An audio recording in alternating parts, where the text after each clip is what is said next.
करारविन्देन पदारविन्दं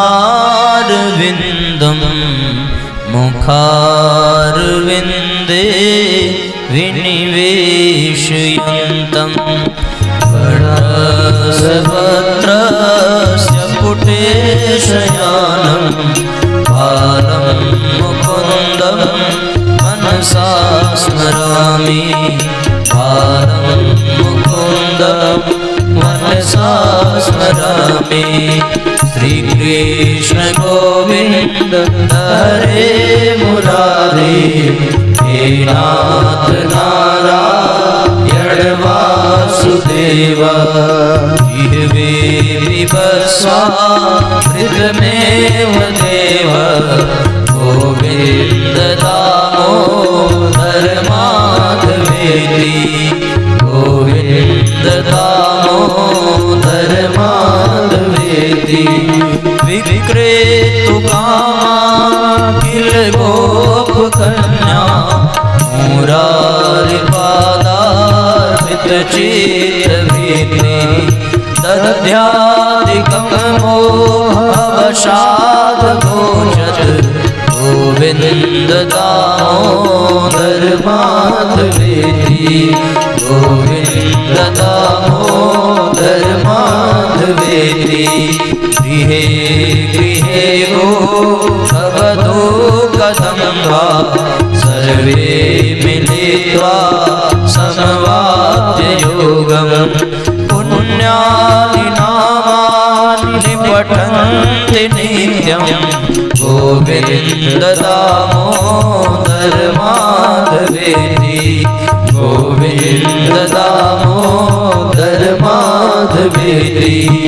सुखं शयाना निलये निजेपि नामानि विष्णो प्रवदन्ति मर्त्या ते निश्चितं तन्मयता व्रजन्ति गोविन्द दामोदर माधवेति गोविन्द दामोदर माधवेति।